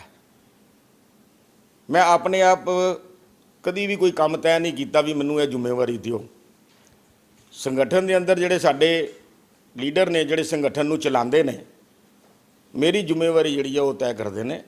ਜੇ ਮੇਰੀ ਜ਼ਿੰਮੇਵਾਰੀ ਉਹ ਇਲੈਕਸ਼ਨ ਲੜਨ ਦੀ ਕਿਤੇ ਲਾਣਗੇ ਤਾਂ ਮੈਂ ਜ਼ਰੂਰ ਲੜਾਂਗਾ, ਲੇਕਿਨ ਫਿਲਹਾਲ ਜਿਹੜਾ ਉਹ ਸੰਗਠਨ ਦੀ ਮੇਰੇ ਕੋਲ ਜ਼ਿੰਮੇਵਾਰੀ ਹੈ। ਮੈਂ ਪੰਜਾਬ ਦੇ ਅੰਦਰ ਅਸ਼ਵਨੀ ਜੀ ਦਾ ਜਿਹੜਾ ਉਹ ਸਾਥੀ ਬਣ ਕੇ ਕੰਮ ਕਰ ਰਿਹਾ, ਤਾਂ ਸੋ ਮੈਂ ਕਰਦਾ ਰਹਾਂਗਾ। ਜੇ ਪਾਰਟੀ ਮੈਨੂੰ ਕਿਤੇ ਜ਼ਿੰਮੇਵਾਰੀ ਕਿਸ ਢੰਗ ਦੀ ਲਾਏਗੀ, ਕਿਉਂਕਿ ਮੇਰੀ ਅੱਗੇ ਵੀ ਤੁਹਾਨੂੰ ਮੈਂ ਕਿਹਾ ਮੇਰੀ ਜ਼ਿੰਮੇਵਾਰੀ ਸੰਗਠਨ ਤੈਅ ਕਰਦਾ, ਜੋ ਤੈਅ ਕਰਨਗੇ ਤਾਂ ਮੈਂ ਜ਼ਰੂਰ ਲੜਾਂਗਾ ਕਿਤੇ ਨਾ ਕਿਤੇ। ਇਹਨਾਂ ਦੀ ਭਾਸ਼ਾ ਦੇ ਵਿੱਚੋਂ ਕਿਹਾ ਜਾਂਦਾ ਦਾਇਤਵ ਦਿੱਤਾ ਜਾਂਦਾ ਹੈ ਨਾ, ਜਾਂ ਦਾਇਤਵ ਲਿੱਤਾ ਜਾਂਦਾ ਹੈ। ਤੁਸੀਂ ਦਾਇਤਵ ਦੇਣ ਦੇ ਵਿੱਚ ਵਿਸ਼ਵਾਸ ਰੱਖਦੇ ਹੋ ਕਿ ਪਾਰਟੀ ਤੁਹਾਨੂੰ ਦੇਏਗੀ, ਜਾਂ ਤੁਸੀਂ ਆਪ ਮੋਹਰੀ ਹੋ ਕੇ ਉਸ ਕਤਾਰ ਦੇ ਵਿੱਚ ਜਾਂਦੇ ਹੋ ਕਿ ਮੈਂ ਇਹ ਦਾਇਤਵ ਲੈਣਾ ਹੈ? ਮੈਂ ਪਾਰਟੀ ਕੋਲੋਂ ਕਦੀ ਵੀ ਕੋਈ ਚੀਜ਼ ਨਹੀਂ ਮੰਗੀ। ਮੈਨੂੰ ਯਾਦ ਆ ਵੀ 2-3 ਟਰਮ ਮੇਰੇ ਕੋਲ ਕੋਈ ਜ਼ਿੰਮੇਵਾਰੀ ਨਹੀਂ ਰਹੀ, ਕਿਉਂਕਿ ਸਾਡਾ ਜਿਹੜਾ ਟਾਈਮ ਪੀਰੀਅਡ ਹੁੰਦਾ ਨਾ, ਪਹਿਲੇ 2 ਸਾਲ ਦਾ ਸੀ ਬੀਜੇਪੀ 'ਚ, ਫਿਰ 3 ਸਾਲ ਹੋ ਗਿਆ। ਕਿਸੇ ਵੇਲੇ ਕੁਝ ਐਸੇ ਚਾਂਸ ਆ ਜਾਂਦੇ ਨੇ ਵੀ ਪਾਰਟੀ ਦੀ ਜ਼ਿੰਮੇਵਾਰੀ ਕਾਰਜਕਰਤਾ ਨੂੰ ਨਹੀਂ ਮਿਲ ਪਾਉਂਦੀ। ਮੈਨੂੰ ਵੀ ਇਸੇ ਢੰਗ ਨਾਲ ਹੋਇਆ ਵੀ ਮੈਨੂੰ 2-3 ਵਾਰੀ ਜ਼ਿੰਮੇਵਾਰੀ ਜਿਹੜੀ ਉਹ ਨਹੀਂ ਮਿਲੀ। ਮੈਂ ਆਪਣੇ ਸੰਗਠਨ ਮਹਾਮੰਤਰੀ ਮਾਨਯੋਗ ਅਜੇ ਜੰਬਾਲ ਜੀ ਕੋਲ ਗਿਆ ਪੰਜਾਬ ਦੇ ਅੰਦਰ। ਮੈਂ ਕਿਹਾ ਜੀ ਮੈਂ ਕੰਮ ਕਰਨਾ ਚਾਹੁੰਦਾ, ਲੇਕਿਨ ਮੈਨੂੰ ਕੋਈ ਜ਼ਿੰਮੇਵਾਰੀ ਵੀ ਭਾਵੇਂ ਨਾ ਮਿਲੇ, ਲੇਕਿਨ ਮੈਨੂੰ ਕੰਮ ਚਾਹੀਦਾ, ਮੈਂ ਫ੍ਰੀ ਨਹੀਂ ਰਹਿ ਸਕਦਾ। ਮੈਂ ਇੱਕ ਵਾਰੀ ਜਿਹੜਾ ਉਹ ਪੰਜਾਬ ਦੇ ਅੰਦਰ ਵੀ ਆਪਣੀਆਂ ਵੀ ਸਰਕਾਰ ਬਣਾਉਣੀ ਦੇਖਣਾ ਚਾਹੁੰਦਾ, ਜਾਂ ਹਰਿਆਣੇ ਦੇ ਅੰਦਰ ਵੀ ਮੈਂ ਸਰਕਾਰ ਬਣਨੀ ਦੇਖਣਾ ਚਾਹੁੰਦਾ, ਸੈਂਟਰ ਦੇ ਅੰਦਰ ਵੀ ਜਿਹੜੀ ਆ ਅਸੀਂ ਦੁਬਾਰਾ ਸਰਕਾਰ ਬਣਨੀ ਦੇਖਣਾ ਚਾਹੁੰਦੇ ਆ। ਸੋ ਮੈਨੂੰ ਕੰਮ ਚਾਹੀਦਾ ਪਾਰਟੀ ਦਾ। ਸੋ ਉਹਦੇ ਨਾਤੇ ਉਹਨਾਂ ਨੇ ਮੈਨੂੰ ਪਾਲਮਪੁਰ, ਹਰਿਆਣਾ ਪਾਣੀਪਤ, ਦਿੱਲੀ ਤ੍ਰਿਨਗਰ ਵਿਧਾਨ ਸਭਾ ਬਿਨਾਂ ਜ਼ਿੰਮੇਵਾਰੀ ਤੋਂ, ਬਿਨਾਂ ਕਿਸੇ ਦਿੱਤ ਤੋਂ ਮੈਂ ਕੰਮ ਕਰਦਾ ਰਿਹਾ। ਸੋ ਅਸੀਂ ਪਾਰਟੀ ਕੋਲੋਂ ਕੰਮ ਜਿਹੜਾ ਕੰਮ ਮੰਗਦੇ ਆ, ਜ਼ਿੰਮੇਵਾਰੀ ਨਹੀਂ ਮੰਗਦੇ। ਮੈਨੂੰ ਕੋਈ ਜ਼ਿੰਮੇਵਾਰੀ ਦਿਓ ਜਾਂ ਮੈਨੂੰ ਕੋਈ ਪਦ ਦਿਓ। ਜਦੋਂ ਪਾਰਟੀ ਕੰਮ ਦੇਖਦੀ ਆ ਫਿਰ ਕਿਤੇ ਨਾ ਕਿਤੇ ਨਿਵਾਜ ਦਿੰਦੀ ਆ। ਸੋ ਜਿਵੇਂ ਕਿ ਅਸੀਂ ਜਾਣਦੇ ਹਾਂ ਕਿ ਸਿਆਸਤ ਦੇ ਵਿੱਚ ਅਹੁਦੇਦਾਰੀ ਵੀ ਬਹੁਤ ਮਾਇਨੇ ਰੱਖਦੀ ਹੈ। ਕਦੇ ਇਹੋ ਜਿਹਾ ਵੀ ਤੁਹਾਡੇ ਕੈਰੀਅਰ ਦੇ ਵਿੱਚ ਹੁਣ ਤੱਕ ਦੇ ਸਫ਼ਰ ਦੇ ਵਿੱਚ ਇਦਾਂ ਹੋਇਆ ਕਿ ਮੰਤਰੀ ਜਿਹੜਾ ਪਦ ਹੈ ਉਹਦੇ ਵਾਸਤੇ ਕਸ਼ਮਕਸ਼ ਸ਼ੁਰੂ ਹੋ ਗਈ ਹੋਵੇ, ਗਹਿਮਾ-ਗਹਿਮੀ ਸ਼ੁਰੂ ਹੋ ਗਈ ਹੋਵੇ, ਉੱਥੇ ਤੁਹਾਨੂੰ ਜਾ ਕੇ ਉਹਨਾਂ ਦੇ ਵਿੱਚ ਉਹ ਸਮਝੌਤਾ ਕਰਾਉਣਾ ਪਿਆ ਹੋਵੇ? ਦੇਖੋ, ਸੰਗਠਨ ਦੀਆਂ ਜਿਹੜੀਆਂ ਜ਼ਿੰਮੇਵਾਰੀਆਂ ਸਾਨੂੰ ਮਿਲੀਆਂ ਹੋਈਆਂ ਉਹ ਇਸੇ ਕਰਕੇ ਹੀ ਮਿਲੀਆਂ ਵੀ ਜੇ ਕੋਈ ਨਾਰਾਜ਼ ਆ ਜਾਂ ਜੇ ਕੋਈ ਕੰਮ ਨਹੀਂ ਕਰ ਰਿਹਾ ਜਾਂ ਸੰਗਠਨ ਵੱਲੋਂ ਸਾਡੀ ਜਿਹੜੀ ਕੋਈ ਜ਼ਿੰਮੇਵਾਰੀ ਮਿਲਦੀ ਹੈ ਉਹ ਅਸੀਂ ਉਹਦਾ ਨਿਰਵਾਹ ਕਰਦੇ ਹਾਂ। ਜਿਸ ਤਰ੍ਹਾਂ ਹੁਣ ਮੇਰੇ ਕੋਲ ਰੋਪੜ ਜ਼ਿਲ੍ਹਾ ਰੋਪੜ ਦੇ ਅੰਦਰ ਮੈਂ ਜਿਹੜਾ ਉਹ ਇੱਕ ਪ੍ਰਭਾਰੀ ਦੇ ਨਾਤੇ ਜਿਹੜਾ ਕੰਮ ਕਰ ਰਿਹਾ, ਉਹਦੀਆਂ 3 ਕੌਂਸਟੀਚੁਐਂਸੀਆਂ ਅਨੰਦਪੁਰ ਸਾਹਿਬ, ਰੋਪੜ ਅਤੇ ਚਮਕੌਰ ਸਾਹਿਬ। ਸੋ ਮੈਂ ਉਸ ਦੇ ਨਾਤੇ ਵੀ 3 ਕੌਂਸਟੀਚੁਐਂਸੀਆਂ ਦੇ ਅੰਦਰ ਜਿਹੜਾ ਆਪਣਾ ਸੰਗਠਨ ਦਾ ਕੰਮ ਜਿਹੜਾ ਦੇਖ ਰਿਹਾ। ਸੋ ਅੱਛੇ ਢੰਗ ਦੇ ਨਾਲ ਆਪਾਂ ਉਹ ਵੀ ਸੀਟਾਂ ਜਿੱਤਾਂਗੇ। ਕਿੰਨੀ ਕੁ ਤੁਹਾਨੂੰ ਲੱਗਦਾ ਹੈ ਕਿ ਆਉਣ ਵਾਲੇ ਸਮੇਂ ਦੇ ਵਿੱਚ ਸਿਆਸਤ ਜਿਹੜੀ ਆ ਉਹ ਗਰਮ ਹੋਣ ਵਾਲੀ ਹੈ, ਜਾਂ ਕਿ ਮੈਂ ਉਹ ਕਹਾਂ ਕਿ ਤੁਹਾਡੇ ਯਾਨੀ ਬੀਜੇਪੀ ਦੇ ਵੱਲ ਆਉਣ ਵਾਲੀ ਹੈ? ਆਸਾਰ ਲੱਗਦੇ ਨੇ ਜਾਂ ਲੱਗਦਾ ਕਿ ਅਜੇ ਦੂਰ ਹੈ ਕੰਮ? ਮੈਂ ਤਾਂ ਤੁਹਾਨੂੰ ਪਹਿਲੇ ਕਿਹਾ ਵੀ ਆਉਣ ਵਾਲਾ ਸਮਾਂ ਜਿਹੜਾ ਉਹ ਪੰਜਾਬ ਦੇ ਅੰਦਰ ਭਾਰਤੀ ਜਨਤਾ ਪਾਰਟੀ ਦਾ। ਮੈਨੂੰ ਉਹ ਵੀ ਦਿਨ ਯਾਦ ਨੇ ਜਦੋਂ ਸਾਡੇ ਕੋਲ ਸਿਰਫ 2 ਸੀਟਾਂ ਹੁੰਦੀਆਂ ਸੀ ਤੇ ਕਾਂਗਰਸ ਵਾਲੇ ਆ ਕੇ ਇੰਨੀ ਗੱਲ ਕਹਿੰਦੇ ਹੁੰਦੇ ਸੀਗੇ, ਤੁਸੀਂ ਕੀ ਹਿੰਦੁਸਤਾਨ ਦੇ ਉੱਤੇ ਰਾਜ ਕਰਨਾ। ਤੇ ਅਸੀਂ ਸੰਗਠਨ ਦਾ ਕੰਮ ਕਰਦੇ ਹੋਏ ਉਹਨਾਂ ਨੂੰ ਇੱਕੋ ਗੱਲ ਕਹਿੰਦੇ ਹੁੰਦੇ ਸੀ, ਆਉਣ ਵਾਲਾ ਸਮੇਂ ਜਿਹੜਾ ਉਹ ਤੁਹਾਨੂੰ ਦੱਸਾਂਗੇ, ਅਸੀਂ ਹਿੰਦੁਸਤਾਨ ਦੇ ਅੰਦਰ ਕਾਂਗਰਸ ਮੁਕਤ ਕਰਕੇ ਦਿਖਾਵਾਂਗੇ। ਸੋ ਤੁਹਾਨੂੰ ਉਹ ਨਜ਼ਰ ਆਇਆ, ਕਾਫੀ ਸਟੇਟਾਂ ਦੇ ਅੰਦਰ ਜਿਹੜੀ ਆ ਉਹ ਕਾਂਗਰਸ ਮੁਕਤ ਹੈ। ਸੋ ਸਾਰੇ ਕਹਿੰਦੇ ਹੁੰਦੇ ਸੀ, ਬਿਆਨ ਸੀਗੇ ਸਾਰਿਆਂ ਦੇ, ਗੁਲਾਬ ਨਬੀ ਦਾ, ਕਾਂਗਰਸ ਵਾਲਿਆਂ ਦਾ, ਵੀ 370 ਧਾਰਾ ਜਿਹੜਾ ਉਹ ਕੋਈ ਵੀ ਵਿਅਕਤੀ ਜਿਹੜਾ ਤੋੜ ਨਹੀਂ ਸਕਦਾ। ਸੋ ਸਾਡੇ ਪ੍ਰਧਾਨ ਮੰਤਰੀ ਜੀ ਨੇ ਉਹ ਤੋੜੀ। 3 ਤਲਾਕ ਕੋਈ ਇਹੋ ਜਿਹਾ ਮੁੱਦਾ, 3 ਤਲਾਕ ਜਿਹਦੇ ਨਾਲ ਮੁਸਲਮਾਨ ਔਰਤਾਂ ਜਿਹੜੀਆਂ ਆਪਣੇ ਆਪ ਨੂੰ ਸੁਰੱਖਿਅਤ ਤੇ ਸੁਖੀ ਮਹਿਸੂਸ ਕਰ ਰਹੀਆਂ, ਇਹੋ ਜਿਹੇ ਮੁੱਦਿਆਂ ਨੂੰ ਹੱਲ ਕਰਨਾ ਸਾਡੇ ਪ੍ਰਧਾਨ ਮੰਤਰੀ ਨਰਿੰਦਰ ਮੋਦੀ ਜੀ ਹੀ ਕਰ ਸਕਦੇ ਨੇ। ਮੈਂ ਤੁਹਾਡੀ ਗੱਲ ਨੂੰ ਸਾਰਿਆਂ ਨੂੰ ਮੰਨਦਾ, ਪਰ ਉਹ ਕਹਿੰਦੇ ਨੇ ਵੀ ਹਸਾਇਆਂ ਦਾ ਨਾਂ ਨਹੀਂ ਹੁੰਦਾ ਤੇ ਰੁਆਏ ਦਾ ਨਾਂ ਝੱਟ ਹੋ ਜਾਂਦਾ ਹੈ। ਸੋ ਇੱਕ ਫੈਸਲਾ ਕਈ ਵਾਰੀ ਤੁਹਾਨੂੰ ਤੁਹਾਡੀ ਸਾਰੀ ਕੀਤੀ ਕਰਾਈ ਜਿਹੜੀ ਹੈ ਨਾ ਉਹਨੂੰ ਖੂਹ ਦੇ ਵਿੱਚ ਪਾ ਦਿੰਦਾ।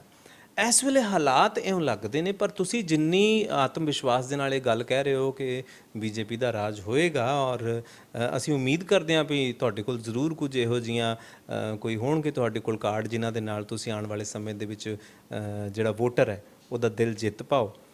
ਬਹਰਹਾਲ ਅੱਜ ਫਿਰ ਮੈਂ ਉਹੀ ਗੱਲ ਕਰਾਂਗਾ ਕਿ ਜੇ ਤੁਹਾਨੂੰ ਸੀਟ ਮਿਲਦੀ ਹੈ, ਜੇ ਤੁਹਾਨੂੰ ਟਿਕਟ ਮਿਲਦੀ ਹੈ, ਤਾਂ ਫਿਰ ਤੁਹਾਡੇ ਵਾਸਤੇ ਪ੍ਰਾਇਰਟੀ ਮੁੱਦੇ ਕਿਹੜੇ ਹੋਣਗੇ?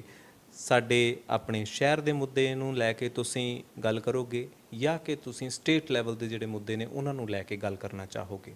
ਕਿਹੜੀ ਤੁਹਾਡੀ ਤਰਜੀਹ ਦੇ ਵਿੱਚ ਕਿਹੜੇ ਨੁਕਤੇ ਹੋਣਗੇ? ਦੇਖੋ, ਪਹਿਲੀ ਤਾਂ ਜਿਹੜੀ ਚੁਣਾਵ ਦੀ ਗੱਲ ਰਹੀ, ਮੈਂ ਤੁਹਾਨੂੰ ਪਹਿਲੇ ਵੀ ਕਹਿ ਚੁੱਕਾ ਵੀ ਚੁਣਾਵ ਜਿਹੜਾ ਹੈ ਮੇਰੀ ਜ਼ਿੰਮੇਵਾਰੀ ਜਿਹੜੀ ਆ ਉਹ ਸੰਗਠਨ ਤੈਅ ਕਰਦਾ ਹੈ। ਮੈਂ ਆਪਣੀ ਜ਼ਿੰਮੇਵਾਰੀ ਜਿਹੜੀ ਆ ਖੁਦ ਕਦੀ ਤੈਅ ਨਹੀਂ ਕੀਤੀ, ਤੇ ਨਾ ਹੀ ਮੇਰੀ ਕੋਈ ਇਹ ਮਨਸ਼ਾ ਹੈ ਵੀ ਮੈਂ ਜਾ ਕੇ ਕਹਾਂ ਵੀ ਮੈਨੂੰ ਫਲਾਣਾ ਪਦ ਜਾਂ ਮੈਨੂੰ ਫਲਾਣੀ ਜ਼ਿੰਮੇਵਾਰੀ ਦਿਓ ਸੰਗਠਨ ਨੂੰ। ਦੂਸਰਾ ਜਿਹੜਾ ਮੁੱਦਿਆਂ ਦੀ ਤੁਸੀਂ ਗੱਲ ਕੀਤੀ, ਮੈਂ ਸਮੇਂ-ਸਮੇਂ ਸਿਰ ਬਿਨਾਂ ਕਿਸੇ ਜ਼ਿੰਮੇਵਾਰੀ ਤੋਂ ਜਾਂ ਬਿਨਾਂ ਇਲੈਕਸ਼ਨ ਲੜਿਓ ਮੈਂ ਪੂਰੇ ਜਲੰਧਰ ਦੇ ਅੰਦਰ, ਪੰਜਾਬ ਦੇ ਅੰਦਰ ਮੁੱਦੇ ਜਿਹੜੇ ਆ ਉਠਾਉਂਦਾ ਰਿਹਾ। ਚਾਹੇ ਉਹ ਜਲੰਧਰ ਦੇ ਅੰਦਰ ਸਾਡੇ ਕੇਂਦਰੀ ਵਿਧਾਨ ਸਭਾ ਦੇ MLA ਰਜਿੰਦਰ ਬੇਰੀ ਜੀ ਨੇ, ਉਹਨਾਂ ਨੇ ਇੱਕ ਵਾਰੀ ਕਿਹਾ ਸੀਗਾ ਵੀ ਮੈਨੂੰ ਤੁਸੀਂ ਜਿਤਾਓ, ਮੈਂ ਪ੍ਰੋਪਰਟੀ ਟੈਕਸ ਆਉਣ ਵਾਲੇ ਸਮੇਂ 'ਚ ਖਤਮ ਕਰ ਦਿਆਂਗਾ। ਲੇਕਿਨ ਪ੍ਰੋਪਰਟੀ ਟੈਕਸ ਉਲਟਾ ਵੱਧ ਗਿਆ। ਇਹ ਮੁੱਦੇ ਜਿਹੜੇ ਨੇ ਉਹ ਮੈਂ ਸਾਰੇ ਉਠਾ ਰਿਹਾ। ਸਾਰੇ ਜਿਹੜੇ ਨੇ, ਜਿੱਦਾਂ ਪਾਣੀ ਦਾ ਮੁੱਦਾ ਹੈ, ਸੈਂਟਰਲ ਟਾਊਨ ਤੋਂ ਲੈ ਕੇ ਤੁਸੀਂ ਰਾਮਾ ਮੰਡੀ ਬਿਡਿੰਗ ਚਲੇ ਜਾਓ, ਸਾਰੇ ਪਾਣੀ ਦੇ ਮੁੱਦੇ ਜਿਹੜੇ ਉਹ ਗਿੱਟੇ ਪਾਣੀ ਜਦੋਂ ਥੋੜ੍ਹੀ ਜਿਹੀ ਬਰਸਾਤ ਆਵੇ ਖੜੇ ਹੋ ਜਾਂਦੇ ਆ। ਕੂੜੇ ਦਾ ਮਸਲਾ ਹੈ, ਤੁਸੀਂ ਇੱਕ ਨੁੱਕਰ ਤੋਂ ਚਲੇ ਜਾਓ, ਦੂਜੀ ਨੁੱਕਰ 'ਤੇ ਚਲੇ ਜਾਓ, ਕੂੜੇ ਦੇ ਢੇਰ ਲੱਗੇ ਪਏ ਨੇ, ਚਾਹੇ ਉਹ ਪਲਾਜ਼ਾ ਚੌਂਕ ਹੋਵੇ, ਚਾਹੇ ਉਹ ਮੱਛੀ ਮਾਰਕੀਟ ਹੋਵੇ, ਚਾਹੇ ਉਹ ਰਾਮਾ ਮੰਡੀ ਹੋਵੇ, ਚਾਹੇ ਉਹ ਕਮਲ ਵਿਹਾਰ ਹੋਵੇ, ਚਾਹੇ ਉਹ ਕਾਜੀ ਮੰਡੀ ਹੋਵੇ। ਇਹ ਸਾਰੇ ਮੁੱਦੇ ਜਿਹੜੇ ਆ, ਇਹ ਕੋਈ ਜ਼ਰੂਰੀ ਨਹੀਂ ਅਸੀਂ ਇਲੈਕਸ਼ਨ ਲੜਨਾ ਤੇ ਅਸੀਂ ਤਦ ਜਿਹੜਾ ਉਠਾਉਂਦੇ ਆ। ਅਸੀਂ ਸਮਾਜ ਹਿੱਤ ਦੇ ਲਈ, ਲੋਕਾਂ ਦੇ ਲਈ ਇਹ ਮੁੱਦੇ ਜਿਹੜੇ ਉਠਾਣੇ ਰਹਿੰਦੇ ਆ। ਵੀ ਤੁਸੀਂ ਗਲਤ ਜਗ੍ਹਾ ਵੋਟ ਕਾਸਟ ਕਰ ਦਿੱਤੀ ਹੈ। ਜਿਹੜੀਆਂ ਚੀਜ਼ਾਂ ਇਹਨਾਂ ਨੇ ਕਹੀਆਂ ਸੀਗੀਆਂ ਵੀ ਅਸੀਂ ਉਹ ਹੱਲ ਕਰਾਂਗੇ, ਜਿਹੜੇ ਆ ਉਹ ਇਹ ਜਿਹੜੇ ਕਾਂਗਰਸ ਦੇ ਲੋਕ ਆ ਹੱਲ ਨਹੀਂ ਕਰਵਾ ਪਾਏ। ਇਸ ਲਈ ਅਸੀਂ ਚਾਹੁੰਦੇ ਹਾਂ ਸਮਾਜ ਨੂੰ ਬਦਲਣ ਦੇ ਲਈ ਜਿਹੜਾ ਰਾਸ਼ਟਰ ਹਿੱਤ ਦੇ ਵਿੱਚ ਕੰਮ ਕਰ ਸਕਦਾ ਉਹਨੂੰ ਜਿਹੜਾ ਵੋਟ ਕਾਸਟ ਕਰੋ। ਇੱਕ ਤਾਂ ਸੀਵਰੇਜ ਦੀ ਵੀ ਕੋਈ ਸਮੱਸਿਆ ਸੀਗੀ ਜੋ ਕਿ ਅਰਬਨ ਇੱਧਰ ਸਾਡੇ ਕੋਲ ਸੂਰਿਆ ਐਨਕਲੇਵ ਵਾਲੇ ਪਾਸੇ ਜੋੜਨਾ ਸੀਗਾ, ਪਤਾ ਨਹੀਂ ਉਹ ਹੱਲ ਹੋਈ ਕਿ ਨਹੀਂ ਹੋਈ, ਤੁਹਾਨੂੰ ਬਿਹਤਰ ਪਤਾ ਹੋਏਗਾ। ਇੱਕ ਨਵੀਂ ਹੋਰ ਟੈਕਨੋਲੋਜੀ ਦੇਖੀ ਆਪਾਂ ਪਿਛਲੇ ਦਿਨੀ, ਉਹ ਗਦਾਈਪੁਰ ਦੇ ਵਿੱਚ ਕੋਈ ਸੜਕ ਬਣ ਰਹੀ ਸੀ ਔਰ ਉੱਪਰੋਂ ਬਾਰਿਸ਼ ਵੀ ਪੈ ਰਹੀ ਸੀ ਔਰ ਬਾਰਿਸ਼ ਬਣਦੇ ਬਣਦੇ ਸੜਕ ਪੈ ਰਹੀ ਹੈ। ਤੇ ਇਹ ਨਵੀਂ ਟੈਕਨੋਲੋਜੀ, ਨਵਾਂ ਤਰੀਕੇ ਦਾ ਕੰਮ ਹੋ ਰਿਹਾ। ਸੋ ਜਦੋਂ ਇਦਾਂ ਦੇ ਕੰਮ ਹੁੰਦੇ ਨੇ, ਹੋਰ ਵੀ ਬਹੁਤ ਸਾਰੇ ਹੋਣਗੇ, ਤੁਹਾਡੀ ਨਜ਼ਰ 'ਚ ਜ਼ਿਆਦਾ ਹੋਣਗੇ, ਤੁਸੀਂ ਆਵਾਜ਼ ਕਿਵੇਂ ਬੁਲੰਦ ਕਰਦੇ ਹੋ? ਤੇ ਜੇ ਬੁਲੰਦ ਕਰਦੇ ਵੀ ਹੋ ਤਾਂ ਫਿਰ ਉਹ ਆਵਾਜ਼ ਲੋਕਾਂ ਤੱਕ ਕਿਉਂ ਨਹੀਂ ਜਾਂਦੀ ਕਿ ਹਾਂ ਸਾਡੇ ਕੋਈ ਹੱਕ ਦੀ ਗੱਲ ਕਰਦਾ ਪਿਆ? ਉਹਨਾਂ ਨੂੰ ਹਜੇ ਵੀ ਕਿਉਂ ਲੱਗਦਾ ਹੈ ਕਿ ਸਾਡੇ ਬਾਰੇ ਕੋਈ ਸੋਚਦਾ ਹੀ ਨਹੀਂ ਹੈ? ਪਬਲਿਕ ਨੂੰ ਪਤਾ ਹੈ, ਕਿਉਂਕਿ 5 ਸਾਲ ਦਾ ਪੀਰੀਅਡ ਹੁੰਦਾ ਹੈ ਜਿਹੜਾ ਸਰਕਾਰ ਦੇ ਅੰਦਰ ਆ ਜਾਂਦਾ ਹੈ। ਪਬਲਿਕ ਜਿਹੜੀ ਹੈ ਉਹ 5 ਸਾਲ ਜਿਹੜਾ ਹੈ ਉਹਨੂੰ ਪਤਾ ਵੀ ਮੈਨੂੰ ਹੁਣ 5 ਸਾਲ ਕਸ਼ਟ ਹੋਣਾ ਹੈ। ਜੇ ਮੈਂ ਬੋਲਾਂਗਾ ਜਾਂ ਆਪਣੇ ਮੁੱਦੇ ਕੋਈ ਉਠਾਵਾਂਗਾ, ਜਿਹੜਾ ਇਲਾਕੇ ਦਾ MLA ਆ, ਇਹ ਮੇਰੇ ਜਿਹੜੇ ਛੋਟੇ ਮੋਟੇ ਕੰਮ ਹੈ, ਮੰਨ ਲਓ ਮੈਂ ਮਕਾਨ ਦੀ ਕੋਈ ਉਸਾਰੀ ਕਰਾ ਰਿਹਾ, ਇਹ ਉਹਨੂੰ ਫਿਰ ਡੈਮੇਜ ਕਰਨ ਦੀ ਕੋਸ਼ਿਸ਼ ਕਰਦੇ ਆ ਵੀ ਤੂੰ ਮੇਰੇ ਖਿਲਾਫ ਆਵਾਜ਼ ਉਠਾਈ ਸੀ ਇਸ ਲਈ ਮੈਂ ਜਿਹੜਾ ਤੇਰਾ ਮਕਾਨ ਨਹੀਂ ਬਣਨ ਦੇਣਾ, ਜਾਂ ਤੂੰ ਪਾਣੀ ਦਾ ਕਨੈਕਸ਼ਨ ਲੈਣਾ ਤੈਨੂੰ ਮੈਂ ਪਾਣੀ ਦਾ ਕਨੈਕਸ਼ਨ ਨਹੀਂ ਲੈਣ ਦੇਣਾ। ਇਹ ਫਿਰ ਉਹਨਾਂ ਨੂੰ ਤੰਗ ਕਰਦੇ ਆ। ਇਸ ਲਈ ਆਮ ਜਨਤਾ ਜਿਹੜੀ ਹੈ, ਸ਼ਰੀਫ ਜਨਤਾ ਜਿਹੜੀ ਹੈ, ਉਹ ਮੁੱਦੇ ਇਸ ਢੰਗ ਨਾਲ ਨਹੀਂ ਉਠਾ ਸਕਦੀ। ਫਿਰ ਉਹਨਾਂ ਦਾ ਕੰਮ ਤੁਹਾਡੇ ਚੈਨਲਾਂ ਦੇ ਮਾਧਿਅਮ ਦੇ ਨਾਲ, ਪੇਪਰ ਮੀਡੀਆ, ਇਲੈਕਟ੍ਰੋਨਿਕ ਮੀਡੀਆ ਦੇ ਨਾਲ ਮਾਧਿਅਮ ਦੇ ਨਾਲ ਜਿਹੜਾ ਅਸੀਂ ਉਹ ਉਠਾਉਂਦੇ ਆ। ਤੇ ਉਹ ਅਸੀਂ ਲੋਕ ਹੀ, ਕੁਝ ਤੁਸੀਂ ਲੋਕ, ਅਸੀਂ ਫੇਸਬੁੱਕ ਤੇ ਆਪਣੇ ਕਿਸੇ ਦੇ ਅਦਰ WhatsApp ਦੇ ਉੱਤੇ ਉਹਨਾਂ ਨੂੰ ਪਾ ਕੇ ਲੋਕਾਂ ਨੂੰ ਜਾਗਰੂਕ ਕਰਨ ਦੀ ਕੋਸ਼ਿਸ਼ ਕਰਦੇ ਆ ਵੀ ਤੁਸੀਂ ਜਿਹੜਾ ਕੰਮ ਕੀਤਾ ਸੀਗਾ, ਜੋ ਇਹਨਾਂ ਨੇ ਵਾਅਦੇ ਕੀਤੇ ਸੀ ਉਹ ਪੂਰੇ ਨਹੀਂ ਕੀਤੇ। ਬਾਕੀ ਤੁਸੀਂ ਪੰਜਾਬ ਸਰਕਾਰ ਦੀ ਵੀ ਗੱਲ ਲੈ ਲਓ, ਕੈਪਟਨ ਸਰਕਾਰ ਨੇ ਜਿੰਨੇ ਵਾਅਦੇ ਕੀਤੇ ਕਿੱਥੇ ਪੂਰੇ ਕੀਤੇ? ਉਦੋਂ ਕਹਿੰਦੇ ਸੀ ਸਾਰੇ ਜਣੇ ਵੀ ਰੇਤ ਦੀ ਟਰਾਲੀ ਜਿਹੜੀ 1200 ਦੀ ਹੋ ਗਈ, ਅੱਜ ਰੇਟ ਕੀ ਹੋ ਗਿਆ? ਕੋਈ ਆਵਾਜ਼ ਉਠਾਉਣ ਵਾਲਾ ਨਹੀਂ। ਜਿਹੜੇ ਕਿ ਸਾਡੇ ਇਲਾਕੇ ਦੇ MLA ਰਜਿੰਦਰ ਬੇਰੀ ਖੜਾ ਹੋ ਕੇ ਕਾਰਪੋਰੇਸ਼ਨ ਕਹਿੰਦਾ ਜੀ ਰੇਤ ਇੰਨੀ ਮਹਿੰਗੀ ਹੋ ਗਈ, ਸਾਡੀ ਸਰਕਾਰ ਆਏਗੀ ਅਸੀਂ 500 ਰੁਪਏ ਟਰਾਲੀ ਕਰ ਦਿਆਂਗੇ। ਅੱਜ ਉਹ 3000 ਟਰਾਲੀ ਹੋ ਗਈ, 4000 ਟਰਾਲੀ ਹੋ ਗਈ। ਨਸ਼ਾ ਵਿਕਣ ਲੱਗ ਪਿਆ ਗਲੀ ਗਲੀ, ਲੱਦੇ ਵਾਲੀ, ਰਾਮਾ ਮੰਡੀ, ਕਾਜੀ ਮੰਡੀ, ਪਰਮਾਰ ਪਈ ਹੈ ਨਸ਼ੇ ਦੀ, ਕੋਈ ਰੋਕਣ ਵਾਲਾ ਨਹੀਂ। ਗੁਟਕਾ ਸਾਹਿਬ ਦੀ ਝੂਠੀ ਸਹੁੰ। ਪਰ ਜਨਤਾ ਇਹ ਕਹਿੰਦੀ ਕਿ ਮੁੱਦੇ ਕੱਲ੍ਹ ਵੀ ਉਹੀ ਸੀ, ਅੱਜ ਵੀ ਉਹੀ ਹੈ। ਸ਼ਹਿਰ ਦੇ ਵਿੱਚ ਪੀਕ ਟਾਈਮ ਦੇ ਉੱਤੇ ਅੱਜ ਵੀ ਉਹ ਬੱਸਾਂ ਜਿਹੜੀਆਂ ਕਿਸੇ ਮੰਤਰੀ ਦੀਆਂ ਨੇ ਉਹ ਵੜਦੀਆਂ ਨੇ, ਸ਼ਹਿਰ ਦੇ ਵਿੱਚ ਘੁੰਮਦੀਆਂ ਨੇ। ਉਹ ਨਾ ਜਦੋਂ ਕਾਂਗਰਸ ਦੀ ਸਰਕਾਰਾਂ ਦੀ ਉਦੋਂ ਬੰਦ ਹੁੰਦੀਆਂ ਨੇ ਤੇ ਨਾ ਜਦੋਂ ਤੁਹਾਡੀ ਸਰਕਾਰ ਆਈ ਕਦੇ ਉਦੋਂ ਬੰਦ ਹੋਈਆਂ। ਇਹ ਮਿਲੀ ਭੁਗਤ ਕਹਿੰਦੇ ਵੀ ਇਹ ਸਾਰਿਆਂ ਦੀ ਇਕੱਠੀ ਹੈ। ਤੁਹਾਡਾ ਕੀ ਵਿਚਾਰ ਹੈ?